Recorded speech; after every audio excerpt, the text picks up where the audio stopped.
ပါတယ်ဒါတော့အကျန်းဖတ်သမားတွေရဲ့လက်ချက်ကြောင့်ကျွန်တော်တို့ပြည်သူတွေယနေ့ချိန်ထိတွေးမြေကြနေရစေဖြစ်တယ်ဗျကျွန်တော်တို့က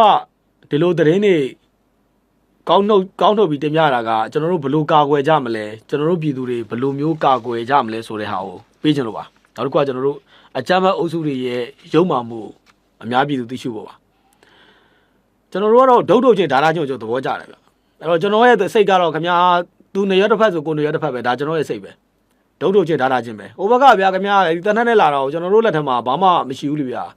အဲ့တော့ရှိအောင်ဘယ်လိုတွေဖန်တီးပေးကြမလဲဘယ်လိုတွေစုဖွဲ့ကြမလဲကျွန်တော်တို့ဒီဘောစဉ်းစားပေးနေကြပါတယ်ဟိုဘက်ကတနက်နဲ့လာတဲ့အချိန်မှာကျွန်တော်တို့မှာကခါဝစ်ပစိုးပဲခါဝစ်ပစိုးနဲ့ခုခံရမယ်ဆိုရင်ဘလို့မှမဖြစ်နိုင်ပါဘူးနောက်တစ်ခုကကျွန်တော်တို့ကြေးဝါတွေမှာဒီကြေးဝါလုံခြုံရေးနဲ့ပတ်သက်ပြီးတော့ဒါဖွဲ့စည်းနိုင်မှုလိုတယ်ပြီးရင်ကျွန်တော်တို့ဒီကြေးဝါတွေနဲ့ပတ်သက်ရင်လူစိမ်းတွေဝင်ရောက်မလာနိုင်အောင်လဲကျွန်တော်တို့ဒါဒီစနစ်လေးတွေထားဖို့လိုတယ်လူစိမ်းတွေရောက်လာပြီဆိုကျွန်တော်တို့ဒါတန်ချောင်းတီးမှလားမောင်းတီးမှလားစသဖြင့်ပေါ့ဗျတခုခုတော့လှုပ်စေခြင်းတယ်ဒါမှသာလဲကျွန်တော်တို့ဟိုပြည်သူတွေရဲ့အသက်ကထိခိုက်မှုနည်းမယ်လို့ကျွန်တော်တို့ထင်တယ်နောက်တစ်ခုကကျွန်တော်တို့ဒီလုံခြုံရေးစနစ်ပေါ့လုံခြုံရေးစနစ်ဆိုရင်မှကျွန်တော်ဒါတာချင်းဒုတ်ချင်းရှင်မရမှာဗျဟိုအကြမ်းဖက်အုပ်စုတွေကကျွန်တော်တို့တနက်နဲ့လာတာကျွန်တော်တို့မှာခါဝေပစုံနဲ့ကာဝယ်လို့မရဘူးဗျဘလို့မှကာဝယ်လို့မရဘူးအဲ့တော့ကျွန်တော်တို့မှလည်းဒီကြေးဝါလုံခြုံနဲ့ပတ်သက်ရင်သက်ဆိုင်ရာအလိုက်ပေါ့ဗျကျွန်တော်တို့တနည်းအားဖြင့်တက်ပြောမယ်ဆိုတနက်တွေရှိမှရမှာခင်ဗျားတို့ကျွန်တော်တို့ပြည်သူလက်ထက်မှာတနက်တွေရှိမှရမှာကျွန်တော်တို့ကင်ထားတဲ့တနက်ကဓမြတိုက်ဖို့လည်းမဟုတ်ဘူးအခြားလူဒုက္ခပေးဖို့မဟုတ်ဘူးမိမိဒေတာမိမိရဲ့ကာဝယ်ဖို့ဒီလိုကကျွန်တော်တနက်ကင်တာဒါရှင်းရှင်းလေးကျွန်တော်တို့ကတနက်ကင်ဝင်ပြောတာသူများဓမြတိုက်စက်ကြီးကောက်ဒီလိုမျိုးမဟုတ်ဘူးကျွန်တော်ပြည်သူလူထုတနက်ကင်ဖို့လိုတာကကျွန်တော်တို့ဒေတာကျွန်တော်တို့ကာဝယ်ဖို့ကျွန်တော်တို့ရဲ့ကျွန်တော်တို့ကာဝယ်ဖို့နိုင်ငံတော်နဲ့ပူးပေါင်းမယ်တပ်မတော်နဲ့ပူးပေါင်းမယ်ကျွန်တော်ဆောင်ရွက်ဖို့ကျွန်တော်ဒီလိုမျိုးအတွက်ကျွန်တော်တနက်ကင်သိတယ်လို့ပြောတာဒါမှသာလေကျွန်တော်ဒုတ်ချင်းဓာတာချင်းလုပ်လို့ရမှာမဟုတ်ရင်ခင်ဗျားလည်းတွေ့နေတာပဲကျွန်တော်တို့ဟိုကတနက်နဲ့ပြင်ကျွန်တော်ခါဝယ်ပစိုးနဲ့ပဲကျွန်တော်လည်းစိတ်မကောင်းဘူးဗျဒါကျွန်တော်တို့ဟိုတိုက်ချစ်ပြည့်စိတ်ရှိတဲ့သူတွေကျွန်တော်တို့မလျော်ပါသွားစေချင်ဘူးဗျတိတ်ကိုနှမျိုးဖို့ကောင်းတယ်ဗျနောက်ထပ်သူတို့မှကြံခဲ့တာသူရဲ့မိသားစုတွေဗျအဲ့တော့အဖေမဲ့အမေမဲ့မိသားစုတွေဗျသူတို့မှသားသမီးတွေရှိရဆိုရင်အဖေခေါ်စရာမရှိတော့ဗျကလင်းငယ်တွေစိတ်မှာဘယ်လောက်စိတ်တန်ရာရသွားကြမလဲအဲ့တော့အမျိုးသမီးဆိုလည်းပဲသူ့လင်ရဲဆက်ဆက်အသက်ဖြတ်ခံတာသူဘယ်လိုစိတ်နဲ့သူရက်တည်မလဲပေါ့ဗျာဒါအောင်မြင်တဲ့သားသမီးတွေဘယ်လိုစိတ်နဲ့ရက်တည်ကြမလဲဒါအောင်မြင်တဲ့ဟာကျွန်တော်တို့သူ့ရဲ့မိဘတွေပေါ့ဘယ်လိုစိတ်နဲ့ရက်တည်ကြမလဲသူ့ရဲ့ဆွေမျိုးအတိုင်းဝိုင်းတွေဘယ်လိုစိတ်နဲ့ရက်တည်ကြမလဲပေါ့ကျွန်တော်တို့ကတော့ရှင်းပါတယ်ကျွန်တော်ဒုတ်ချင်းဒါတာချင်းကိုသဘောကျပါတယ်ပြီးရင်ကျွန်တော်တို့ဒါသက်ဆိုင်ရာအနေနဲ့လဲကျွန်တော်တို့ပြည်သူတွေအတွက်ဒေသကာကွယ်လုံခြုံရေးအတွက်ကျွန်တော်တို့လက်နက်တွေတက်စစ်ပေးနေကြပါတယ်ပြီးရင်ကျွန်တော်တို့ကြီးဝါနဲ့ပတ်သက်ရင်လူစိမ်းဆိုကမှဝင်လို့မရဘူးဘယ်ချိန်ရတယ်ပဲချိန်ဝင်လို့မရဘူးစသဖြင့်ပေါ့ဗျာကျွန်တော်တို့ကိုရဲရွာကိုကာကွယ်အတွက်ကတော့ဒါလုံခြုံတပ်ဖွဲ့ဝင်တွေရဲ့အမိန့်ညွှန်ကြားချက်ကိုနာခံပြီးတော့ကျွန်တော်တို့ဆောင်းသွားဖို့လိုပါတယ်မဟုတ်ရင်လုံးဝပါလိမ့်မယ်ထို့တူပါပဲဇူလိုင်လ25ရက်နေ့နနက်6:15မိနစ်ချိန်ခန့်ကမေဒီတာမြို့နယ်စေအောင်ကုန်းကြီးရွာမှာနေထိုင်တဲ့ကြီးရွာအုပ်ချုပ်ရေးမှူးဦးစိုးမင်းအသက်56နှစ်နဲ့တရွာထဲနေတဲ့ယာယီမှူးဦးကန်စီဝင်းအသက်54နှစ်တို့ဟာသူတို့နေမှာဝင်ရှိတဲ့အခါမှာပြည်ရဲတွေကသူ့ကိုတနက်နဲ့ပြစ်တယ်ပြီးရင်ကျွန်တော်တို့ပါလာတဲ့ဓာတ်အရှိပဲတက်လာနဲ့ကျွန်တော်တို့အပိုင်းပိုင်းတွေခုတ်လိုက်တယ်ဗိုက်တရဦးတွေလည်းထုတ်လိုက်တယ်သိရတယ်အဲ့ဒီနေရာကကျွန်တော်တို့ဒီမိဒီလာမရောက်ခင်ပေါ့ဗျာမိဒီလာမရောက်ခင်အမြန်လန်းနဲ့နီးတယ်အမြန်လန်းနဲ့နီးတယ်လို့ကျွန်တော်ပြောမှာဖြစ်ပါတယ်ဒါကြောင့်ကျွန်တော်တို့လက်ထက်မှာတနက်တွေရှိဖို့လိုတယ်ကျွန်တော်တို့တနက်ကင်ရခြင်းအကြောင်းရင်းဟာကင်မှုလိုရခြင်းအကြောင်းရင်းဟာမိမိကိုယ်ကိုကာကွယ်ဖို့မိမိကိုယ်ကိုကာကွယ်ရခြင်းဒီကျွန်တော်တိုင်းပြည်ကိုကာကွယ်ခြင်းနဲ့တူပါတယ်ဘာကြောင့်လဲဆိုတော့ကျွန်တော်တို့က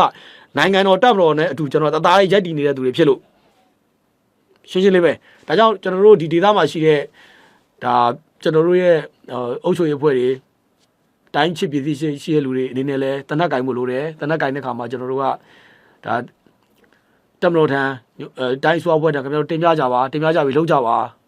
ါဘာကြောင့်လဲဆိုတော့ဒီအကြမ်းဖက်အုပ်စုတွေရောက်လာပြီဆိုဒီဒေသမှာကျွန်တော်ပညာရေးရန်တရားတွေကျမ်းမာရေးရန်တရားတွေကျွန်တော်တို့လက်ပတ်ရတာတော်တော်လေးအခက်အခဲဖြစ်သွားလိမ့်မယ်ဘယ်သူမှဒီစိတ်လုံခြုံမှုမခံစားရတော့မယ်ဖြစ်သွားပါလိမ့်မယ်အဲ့တော့မိဒီတာမျိုးနဲ့10အောင်ကုန်းကျွော်မှာဖြစ်ခဲ့ပါတယ်အဲ့မှာလည်းဖြစ်ခဲ့ပါတယ်ပြီးရင်တော့ကျွန်တော်တို့ကြံပါသေးတယ်ဗျာနော်နောက်ထပ်ကဇူလိုင်လ25ရက်နေ့မှာလည်းတတအုပ်မျိုးနဲ့ကြက်ပြင်ကျွေးအနီးကြက်ချံကိုအကြမ်းဖက်အုပ်စုရဲ့ဆိုင်ငယ်5စီးနဲ့ဆိုင်ငယ်2စီးလူ9ယောက်ရောက်လာပြီးတော့အဲ့မှာလဲကျွန်တော်ပဲချက်ကြီးကနေမယူဝေအသက်29နှစ်ကိုတနက်နဲ့ပြစ်ခတ်တပ်ဖြတ်သွားပါတယ်တဲ့ပြီးလည်းပဲကျွန်တော်တို့ဇူလိုင်လ25ရက်နေ့နနက်9:05မိနစ်ချိန်ကညောင်မြို့နယ်ထရိုင်းတော်ကြီးရွာမှာနေထိုင်တဲ့ဦးညံဘိုအသက်58နှစ်တော့သူနေမှာရှိတဲ့ခါမှာသူ့တနက်ဖြင့်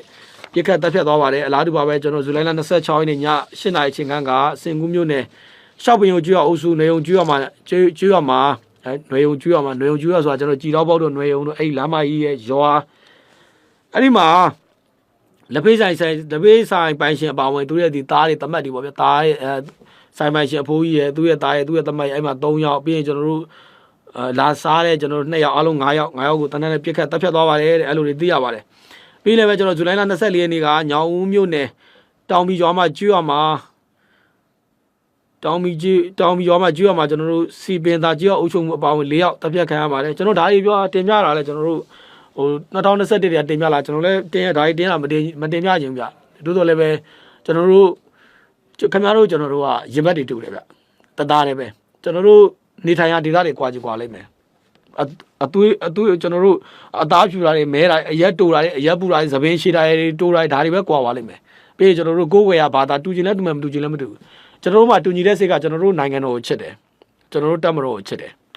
ကျွန်တော်တို့တိုင်းပြည်တည်ဆောက်လို့တယ်ကျွန်တော်တို့ရဲ့စိတ်တွေကျွန်တော်တို့ရဲ့အသွေးတွေအသားတွေကျွန်တော်တိုင်းပြည်တည်ဆောက်လို့တဲ့စိတ်တွေရှိတယ်ကျွန်တော်တို့ရဲ့နှလုံးသားထဲမှာတိုင်းပြည်ပျက်စီးဖို့တစိုးတပါးတာမှလုံးဝမရှိဘူးကျွန်တော်တို့ရဲ့စိတ်တွေမှာငါအသက်ရှင်နေတဲ့ငါတိုင်းပြည်ငါနိုင်ငံအတွက်ရတဲ့အားနဲ့ရှိနေတဲ့ခွန်အားနဲ့တည်ဆောက်မယ်ဆိုတဲ့စိတ်ပဲရှိတယ်ဒါပေမဲ့ကျွန်တော်မုန်းတာအကြမ်းဖက်ကိုတော့ရဲဆက်ဆက်မုန်းတယ်ရဲဆက်ဆက်မုန်းတယ်လက်ရှိမှာကျွန်တော်တို့နိုင်ငံတော်ကိုချစ်တဲ့တပ်မတော်ကိုချစ်တဲ့ကျွန်တော်တို့ရဲ့ရင်ဘတ်တူတဲ့သူတွေအများကြီးရှိတယ်တူးနေတဲ့နေရှိတယ်ဒါကြောင့်ခင်ဗျားတို့ဘလို့အသက်ရှင်အောင်နေကြမလဲခင်ဗျားတို့အသက်ရှင်မှတိုင်းပြည်ကာကွယ်လို့ရမှာလူကတည်သွားရင်ဘာတန်ဖိုးမှမရှိတော့ဘူးလက်ရှိမှာကျွန်တော်တို့စင်ကူးတကြောမှာအကြမ်းဖက်အုပ်စုတွေစိတ်ဝင်လှုပ်ရှားနေတယ်ကွက်ပြောက်လှုပ်ရှားပြီးတော့စိတ်ဝင်လှုပ်ရှားနေတယ်ဒါကြောင့်ကျွန်တော်တို့ဒီဒေသတွေပြီးရင်ကျွန်တော်တို့မရယာတကြောပြီးကျွန်တော်တပိတ်ချင်းအဲ့တကြောပေါ့ဗျာဘလို့ကျွန်တော်လက်ချင်းချိတ်ကြမလဲကျွန်တော်တို့ဒါတွေကျွန်တော်တို့စဉ်းစားဖို့လိုတယ်ပြီးရင်ဒီအမြန်လမ်းမကြီးဘေးမှာရှိတဲ့ကျွန်တော်မိတ်ဒီလာတကြောပေါ့မိတ်ဒီလာရဲ့တကြောမှာလက်ရှိဆိုလဲကျွန်တော်တို့အုပ်ချုပ်ရေးမှူးနဲ့ဒါ2ယောက်ပေါ့ဗျာ2ယောက်ဖြစ်သွားတယ်ပေါ့ဗျာပြီးရင်ညောင်ဦးဒေသမှာတော်တော်လေးဆိုးတယ်ဗျာတော်တော်လေးဆိုးတယ်ဒါကြောင့်ကျွန်တော်တို့ကဒုတ်ချင်းဓာတာချင်းကိုကြိုက်တယ်ကျွန်တော်ကဒုတ်ကင်လျက်နဲ့တင်တည်သွားပလိမ့်စေကျွန်တော်ဓာကင်လျက်နဲ့တင်တည်သွားပလိမ့်စေရန်သူကတနက်နဲ့လာကျွန်တော်တနက်ကင်ပြီးတင်တည်သွားပလိမ့်စေဗျာတနည်းအားဖြင့်ကျွန်တော်တို့လက်ဝိတ်ထိုးတော့ဝိတ်တန်းချင်းတူမှလက်ဝိတ်ထိုးလို့ရတာဝိတ်တန်းရှိတယ်ဗျာဟိုကကျွန်တော်တို့ဟိုကတနက်နဲ့လာတော့ကျွန်တော်တို့ကဒီမှာဓာကင်ပြီးထိုင်ဆောင်လို့တော့မရဘူးဒါဆိုဝိတ်တန်းမညီဘူးဗျာကျွန်တော်တို့ဝိတ်တန်းတွေတူဖို့လိုတယ်ဝိတ်တန်းတူဖို့ဆိုရင်လည်းပဲကျွန်တော်တို့လက်ထဲမှာလက်နက်တွေရှိဖို့လိုတယ်ကျွန်တော်တို့ကင်မဲ့လက်နက်တွေကျွန်တော်တို့ရင်ဘတ်တူတွေကင်မဲ့လက်နက်တွေကကျွန်တော်ဗျာမရာကင်ကြမှာလည်းမဟုတ်ဘူးတနည်းအားဖြင့်ကျွန်တော်တပ်မတော်ရဲ့ကျွန်တော်တို့ဒါအမိန့်ညွှန်ကြားချက်ထဲမှာပဲစနစ်တကျပဲကျွန်တော်တို့ကင်ကြရမှာကင်မှုလိုတယ်မဟုတ်ရင်ကျွန်တော်တို့တဖြည်းဖြည်းလုံးပါလိမ့်မယ်လူတွေရဲ့စိတ်ထဲမှာအကြောက်စိတ်တွေဝင်လို့မရဘူးကြောက်စိတ်တွေဝင်လို့မရဘူးအဲ့တော့ကျွန်တော်ဒီမှာကျွန်တော်ရှေ့ကတင်ပြခဲ့တဲ့ဒီဘက်ပိုင်းမှာဖြစ်ခဲ့တဲ့အခြေအနေတင်ပြခဲ့တယ်ဒါကြောင့်ကျွန်တော်တို့အဖြေရှာဖို့လိုတယ်ခင်ဗျားတို့လက်နက်မရှိဘဲနဲ့ခင်ဗျားတို့အသေးခံကြမှာလားသူရင်ကိုယ်ရင်ပြစ်ပြီးသိမှာလားခင်ဗျားတို့ဘာလမ်းရွေးကြမလဲခင်ဗျားတို့ကျွန်တော်တို့ရဲ့စိတ်တွေကရင်ဘတ်တွေတူပါတယ်ကျွန်တော်ရဲ့ရွေချက်တွေကတိုင်းပြည်ကောင်းဖို့နိုင်ငံတော်ကောင်းဖို့ဒီရွေချက်တွေပဲရှိပါတယ်ကျန်တဲ့အခြားသောရွေချက်တစိုးတပါးမှလုံးဝမရှိပါဒါကြောင့်ကျွန်တော်တို့အထူးသဖြင့်ကတော့ဒီစင်ကူးတကြောပေါ့ဗျာစင်ကူးမရတပိရင်တကြောပေါ့ဗျာအဲ့မှာအကြမ်းဖက်အုပ်စုစိတ်ဝင်နေတယ်စိတ်ဝင်လို့လဲကျွန်တော်ဒီအပိုင်းမှာပြည်သူတွေတပ်ဖြတ်ခိုင်းမှုတော်တော်လေးတွေ့လာရတယ်ဒါကြောင့် view ဆိုင်ဖို့လိုတယ်အဲ့တော့ဒါတော့နေရာဒေသအသီးသီးပါပဲဗျာကျွန်တော်တို့ဒုတ်ချင်းဒါချင်းသဘောကျပါနောက်ထပ်သင်ဖို့ဆက်ပြီးတင်ပြပေးချင်ပါတယ်ဒါကတော့ဇူလိုင်လ25ရက်နေ့ကထိုင်းဘင်းအတိုင်ပင်ခံကောင်စီဝင်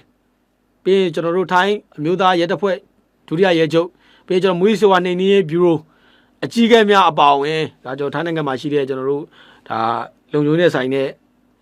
ခေါင်းဆောင်ပိုင်းနေနဲ့မြန်မာနိုင်ငံဘက်ကတော့ပြည်ထောင်ဝန်ကြီးဒုတိယဗိုလ်ချုပ်ကြီးညုံဝင်းဆွေဒုဝန်ကြီးဗိုလ်ချုပ်မင်းသူစသဖြင့်ပေါ့ဗျာကျွန်တော်တို့နှစ်ဖက်တွေ့ကြတယ်ဒီတွေ့ဆုံမှုနဲ့ပတ်သက်ပြီးတော့ထိုင်းမီဒီယာတွေမှာတော့ဒါဖော်ပြထားတာတွေ့ရတယ်ကျွန်တော်တို့မြန်မာနိုင်ငံဘက်ကတော့ကျွန်တော်ဖော်ပြထားတာမတွေ့သေးဘူးထိုင်းဘက်မှာတော့ဒါနဲ့ပတ်သက်ပြီးတော့သူတို့ဆွေးနွေးနှစ်ဖက်ဆွေးနွေးခဲ့မှုနဲ့ပတ်သက်ပြီးတော့ဒါအချက်အလက်တွေရောကျွန်တော်ဓာတ်ပုံတွေရောဝေဆဆာနဲ့ဖော်ပြတာတွေ့ရတယ်အဲ့ဒီတွေ့ဆုံမှုမှာဒါပြည်ထောင်ဝန်ကြီးဌာနပြည်ထောင်ဝန်ကြီးဌာနပြောင်းဝန်ကြီးကထိုင်းနိုင်ငံကိုရောက်နေတဲ့ဒီတက်မတော်အလိုရှိသူတွေကိုလွှဲပြောင်းပေးဖို့ဆိုလိုတာတော့ဗျာဒါတော့ဒီထိုင်းမီဒီယာတွေဖော်ပြကြပါဆိုလိုတာတော့ဗျာကျွန်တော်တို့ဒီပြည်ပြေးတွေပေါ့ကျွန်တော်တို့နိုင်ငံကိုကျွန်တော်တို့ online ကနေဖြစ်ဖြစ်ပုံစံမျိုးစုံနဲ့အကြမ်းဖက်လှုပ်ရှားမှုတွေလုပ်နေတဲ့ကျွန်တော်မြန်မာနိုင်ငံကအလိုရှိတဲ့တရားခံပြေးတွေပေါ့ဗျာတရားခံပြေးတွေပြန်ပြီးလွှဲပေးဖို့ ပြည်ထောင်ဝင်ကြီးဌာနကတော့ဒါထိုင်းကိုယ်စားလှယ်အဖွဲ့ကိုပြောတယ်ဒါကြီးကျွန်တော်တို့ဆွေးနွေးတယ်ဒီထိုင်းဘက်ကတော့ကျွန်တော်အချက်3ချက်ဆွေးနွေးတယ်လို့တော့ဖော်ပြထားတွေ့ရတယ်အဲ့ဒါကဒီထိုင်းနိုင်ငံဘက်ကနေပြီးတော့မြန်မာနိုင်ငံဘက်ချမ်းကိုထွက်ပြေးတိမ်းရှောင်နေတဲ့မူရစ်တေခံပြေးတွေကိုဖမ်းဆီးပေးဖို့အဲ့တော့ဆိုတော့ကကျွန်တော်တို့ဒီထိုင်းအစိုးရအဖွဲ့ကအလိုရှိနေတဲ့မူရစ်တေခံပြေးတွေကိုလက်ရှိမူရစ်တေခံပြေးတွေကမြန်မာနိုင်ငံဘက်မှာလှုပ်ရှားနေတယ်ရှိနေတယ်ဒါကြောင့်အဲ့ဒီလူတွေကိုဖမ်းဆီးပေးဖို့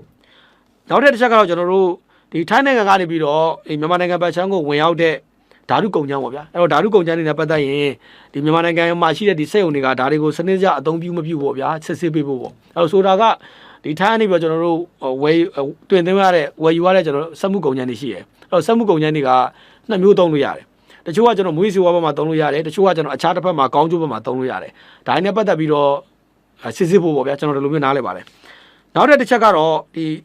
မွေးစီဝါထုတ်လို့ရမှာအသုံးပြုတဲ့ဓာတုကုန်ကျန်းတွေကိုဒါထိုင်းမြန်မာနှစ်နိုင်ငံပေါ့ဗျာဒါတားဆီးပေးဖို့ပေါ့ဗျာဖန်ဆီးအရေးဖို့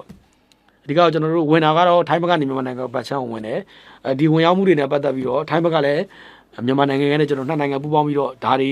တရားမဝင်ကျွန်တော်တို့ဒီစက်မှုကုန်ကျန်းလို့ခေါ်တယ်ဗျာဓာတုစက်မှုကုန်ကျန်းတွေပေါ့အဲ့ဒီအရာတွေကျွန်တော်ဒီဘက်ထဲကိုမြန်မာနိုင်ငံဘက်ချမ်းဝင်ရောက်မလာဖို့ဒါတွေကျွန်တော်တို့ဆွေးနွေးခဲ့လို့နားလဲရတယ်ထိုင်းဘက်ကတော့အချက်3ချက်နံပါတ်1ကတော့ကျွန်တော်တို့ထိုင်းနိုင်ငံဘက်ကအလိုရှိတဲ့မူရေးရာဇာတွေပေါ့တရားခံမူရေးရာဇာတွေကိုမြန်မာနိုင်ငံဘက်ကနေပြီးတော့ဒါဖန်ဆီးပေးဖို့ပေါ့ဗျာနှစ်နိုင်ငံတော့သတင်းချက်လက်ဖက်လဲမှာပေါ့ဗျာကျန်တာတော့ကျွန်တော်တို့ဒီစက်မှုကုန်ကျန်းတွေနဲ့ပတ်သက်ပြီးတော့ဒါတွေဆွေးနွေးသွားတယ်အဲ့တော့မြန်မာနိုင်ငံဘက်ချမ်းကတော့ဒါနိုင်ငံတော်ကနေအလိုရှိနေတဲ့တနည်းအားဖြင့်တရားခံပြေးတွေပေါ့ဗျာတရားခံပြေးတွေကိုဒါလွှဲပြောင်းပေးပါပေါ့ဗျာပြန်လွှဲပြောင်းပေးပါပေါ့ကျွန်တော်ဒီလိုမျိုးဆွေးနွေးခဲ့တယ်လို့ထိုင်းမီဒီယာတွေမှာဖော်ပြထားတယ်ဒါကျွန်တော်ရဲ့ဖော်ပြချက်ကထိုင်းမီဒီယာတွေရဲ့ဖော်ပြချက်ဖြစ်တယ်ပြီးတော့ကျွန်တော်တို့ဒါနှစ်နိုင်ငံပူးပေါင်းပြီးတော့ဒါမူရီစေဝါတားဆီးနေမှာထိုင်းဘက်ကနေပြီးတော့ဒါမြန်မာကိုတင်တန်းနေပို့ချပေးဖို့ပြီးတော့ကျွန်တော်တို့ဒါနိုင်ငံအစ်စ်မီမူရီစေဝါစစ်ဆေးတဲ့ကိရိယာတွေထောက်ပံ့ပေးဖို့ဒါတွေကျွန်တော်တို့ဆွေးနွေးခဲ့တယ်လို့ဖော်ပြထားတယ်အလားတူပါပဲအဆိုပါကျွန်တော်တို့ထိုင်းနိုင်ငံအစ်စ်မြစ်ကိုယ်စားလှယ်အဖွဲ့ကပြည်တော်စုအတိုင်းအမြံကောင်စီဥက္ကဋ္ဌဦးစိုးဝင်းဒူချုပ်ငိမ့်ပေါ့ဗျာဒါဦးစိုးဝင်းနဲ့လည်းကျွန်တော်တို့ဒါတိစားတွေ့ဆုံမှုတွေရှိခဲ့တယ်အဲ့ဒီမှာတော့ဒါမူရီစေဝါပြဿနာတွေဖြေရှင်းဖို့ပြီးရင်ကျွန်တော်တို့နှစ်နိုင်ငံဌာနများကြားပူးပေါင်းဆောင်မှုမြင့်တင်ရေးပြီးရင်ကျွန်တော်မူရီစေဝါထုတ်လုပ်မှုဒါတွေကိုကျွန်တော်တို့တုတ်တင်ဖို့ရှင်းလင်းဖို့ပေါ့ဗျာပြီးရင်ကျွန်တော်တို့အမှောင်ကိုတည်ဆောင်မှုနေဆက်ဖြတ်ကျော်မူရီစေဝါကုန်ရက်တွေကိုနေနေချေမှုပေါ့ဗျာဒါတွေဆွေးနွေးခဲ့တယ်လို့ဖော်ပြထားတယ်ကျွန်တော်ရဲ့ဖော်ပြချက်ကထိုင်းမီဒီယာတွေမှာဖော်ပြတဲ့ဖော်ပြချက်ကိုပဲပြန်လည်တင်ပြပေးခြင်းဖြစ်ပါတယ်ပြည်ပမီဒီယာကိုအနေနဲ့ကရည်ရှိအားပေးတဲ့မိတ်ဆွေများအားလုံးကိုအထူးပဲကျေးဇူးတင်ရှိပါတယ်ခင်ဗျာ